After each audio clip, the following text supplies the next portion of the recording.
அதிமுகவுடைய அவசர செயற்குழு கூட்டப்பட்டது. இது பெரிய எதிர்பார்ப்புகளை ஏற்படுத்தியது.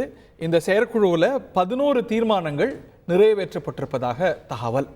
கட்சியை நிர்வாக ரீதியாக பலப்படுத்துவது குறித்து, கட்சி விதிகளில் மாற்றம் செய்வது குறித்து, ஸ்ட்ரக்சரல் ஆர்கனைசேஷனல் ரீஃபார்ம்ஸை மையப்படுத்திய தீர்மானங்கள் இடம்பெற்றிருக்கின்றன. ஆனால் கடந்த ஒரு மாதமாக பேசப்பட்ட ஒரு விஷயம் என்னவென்றால், சசிகலா, ஓபிஎஸ் இவங்களையெல்லாம் சேர்க்கறதுக்கான முயற்சிகள்லாம் உள்ளிருந்தே நடக்குது அப்படின்னு பேசப்பட்ட நிலையில் அதை ஒட்டியும் கூட பரபரப்பு ஏற்பட்டது. 11 தீர்மானத்தில் இவர்களையெல்லாம் சேர்ப்பது குறித்த எந்த அம்சங்களும் இல்லை என்று தெரிகிறது. இது பற்றிய மேலும் விவரங்களோடு செய்தியாளர் இணைந்திருக்கிறார் பிரகாஷ். இது பற்றிய மேலும் விவரங்களோடு இணைந்திருக்கிறார் Prakash. Over to you. AIADMK அவைத்தலைவர் தமிழ்மகன் உசேன் தலைமையில தற்போது அதிமுக அவசர செயற்குழு கூட்டம் தற்போது நடைபெற்று வருகிறது. இந்த கூட்டத்துல 11 தீர்மானங்கள் நிறைவேற்றப்பட்டிருப்பதாக தெரிகிறது. 9 தீர்மானங்கள் பிளஸ் ஒரு 2 சிறப்பு தீர்மானங்கள் நிறைவேற்றப்பட்டிருப்பதாக தெரிகிறது. இப்ப அந்த தீர்மானத்தை மேல வாசிச்சுட்டு இருக்கிறாங்க. இன்னும் சற்று நேரத்துல அந்த தீர்மான விவரங்கள் நமக்கு கையில கிடைக்க போகுது.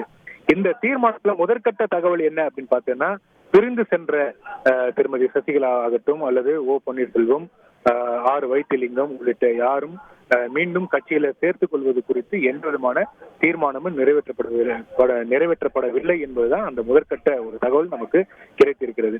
பிரிந்தவர்கள் யாருமே சேர்த்துக் கொள்ளக்கூடிய வகையில எந்த தீர்மானமும் நிறைவேற்றப்படவில்லை, அது குறித்து விவாதிக்கவும் படவில்லை என்பதுதான் இப்ப கிடைத்திருக்கக்கூடிய ஒரு தகவல். நாடாளுமன்ற தேர்தல் தோல்விக்கு பிறகு மாவட்ட செயலாளர்கள் கூட்டம் கூட்டப்பட்டு அந்த தோல்விக்கான காரணங்கள் குறித்து விவாதித்திருக்க வேண்டும். ஆனால் அதை செய்யவில்லை. நாடாளுமன்ற தேர்தல் ஆலோசனை கூட்டத்திலும் நிர்வாகிகள் யாருமே முழுமையாக பேச அனுமதிக்கவில்லை. அதே நேரத்தில் பிரிந்தவர்களை சேர்ப்பது தொடர்பாக கூட்டத்தில் ஆலோசிக்கப்பட்டது. குறிப்பிட்ட ஒரு முன்னாள் அமைச்சர் தனக்கு ஆதரவாக எம்எல்ஏக்களை சேகரித்து வருகிறார். அவருக்கு ஆதரவு எம்எல்ஏக்களுடைய எண்ணிக்கையை அதிகரித்து வருகிறார். கட்சிக்குள்ளேயே உட்கட்சி பூசல் அதிகமாக இருக்கிறது. இப்படியெல்லாம் கடந்த ஒரு 2 மாசமாக பேச்சு பொருள்கள் இருந்து வந்தக்கூடிய நிலையில அதற்கெல்லாம் முற்றுப்புள்ளி வைக்கக்கூடிய வகையில்தான் இந்த அவசர செயற்குழு கூட்டத்தினுடைய ஒரு முடிவாக இருக்க போகிறது என்பதுதான் இப்போ நமக்கு அதிமுக தலைமையிலிருந்து வரக்கூடிய ஒரு தகவலாக பார்க்கப்படுகிறது. அதுல இப்போ ஒரு 11 தீர்மானங்கள் நிறைவேற்றிருப்பதாக தெரிகிறது. அதுல குறிப்பாக பிரிந்து சென்றவர்கள் சேர்த்துக் கொள்வது தொடர்பாக எந்த தீர்மானமும் இல்லை என்பதுதான் இப்ப இருக்கக்கூடிய ஒரு தகவலாக இருக்கு. அதே நேரத்தில் கட்சியை பலப்படுத்துவது, குறிப்பாக 2026 சட்டப்பேரவை தேர்தலை எதிர்கொள்வதற்கு ஏதுவாக கட்சியை பலப்படுத்துவது, அதிகாரங்கள் அனைவருக்கும் பகிர்ந்து கொடுப்பது, குறிப்பாக இளைஞர்கள், பெண்கள் எல்லாருக்குமே கட்சியில பதவிகள் வழங்குவது தொடர்பாக எல்லாம் தீர்மானங்கள் நிறைவேற்றப்பட்டிருப்பதாக தெரிகிறது.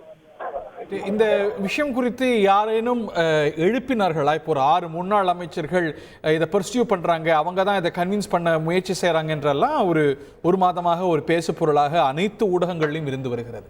இந்த நிலையில இந்த 6 பேரோ மற்றவர்களோ, இந்த பிரிந்து சென்றவர்கள், நீக்கப்பட்டவர்கள், ஓபிஎஸ், சசிகலா இவங்களெல்லாம் சேர்க்கிறது பற்றி இந்த சப்ஜெக்ட் இதெல்லாம் பேசப்படுதா, இல்ல பேசப்படுறதுக்கான வாய்ப்பு இருக்கா?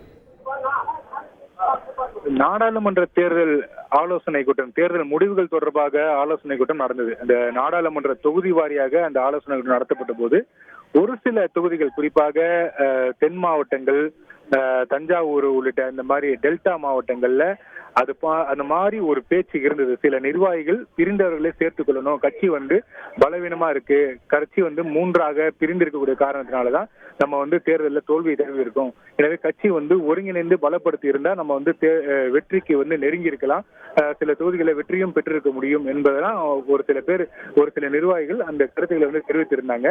ஆனால் அந்த கருத்து கூட முதல் 3 கூட்டத்துல தான் இருந்தது. அதற்கு பின்னர் வந்த கூட்டங்கள்ல பிரிந்தவர்களை சேர்ப்பது தொடர்பாக நிர்வாகிகளும் இந்த கோரிக்கை எழுப்பவில்லை, கட்சி தலைமையிலும் அது தொடர்பாக எந்த விதமான பேச்சும் இல்லாத வகையில பார்த்து கொண்டார்கள். எனவே கடந்த மாதத்தில் நடைபெற்ற நாடாளுமன்ற தேர்தல் முடிவுகள் தொடர்பான ஆலோசனை கூட்டத்தில் முதல் ஒரு 2-3 கூட்டங்களில் தான் இந்த பேச்சே இருந்தது. அதுக்கப்புறம் அந்த பேச்சு கூட இல்லை. அதன் தொடர்ச்சியாக கட்சியில உட்கட்சி பூசல் அதிகமாக இருக்கு, ஒருங்கிணைப்பு இல்லாம இருந்தது, தேர்தல் பணிகள்ல ஒருங்கிணைப்பு இல்லாம இருந்தது, மூத்த நிர்வாகிகள் ஒத்துழைப்பு இல்லாம இருந்தது, வேட்பாளர் தேர்வுல குளறுபடி இருந்தது. இந்த மாதிரியான காமனான குற்றச்சாட்டுகளை முன் வச்சிருந்தாங்க. இதெல்லாம் கேட்ட எடப்பாடி பழனிசாமி தான் மாவட்ட செயலாளர்கள் கூட்டம் கூட்டி அந்த கட்சியில இந்த உட்கட்சி பூசல்கள் தீர்ப்பது தொடர்பாகவும் கட்சியில அதிகாரங்கள் எல்லாருக்குமே பரவலாக்கப்படணும் என்றெல்லாம் முடிவெடுப்பதற்காக மாவட்ட செயலாளர்கள் கூட்டத்தை விரைவில் கூட்ட இருப்பதாக நம்ம வந்து ஏற்கனவே தகவல் தெரிவித்திருந்தோம். அதற்கு ஏற்றாற் போல ஆகஸ்ட் 9ஆம் தேதி மாவட்ட செயலாளர் கூட்டம் கூட்டப்படுவதாக இருந்தது. தொடர்ந்து மாவட்ட செயலாளர்கள் கூட்டமும் கூட்டப்பட வாய்ப்பு இருக்கிறது அப்படின்னு தகவல் வர செய்திகளை உடனுக்குடன் தெரிந்து கொள்ள உடனே சப்ஸ்கிரைப் பண்ணுங்க.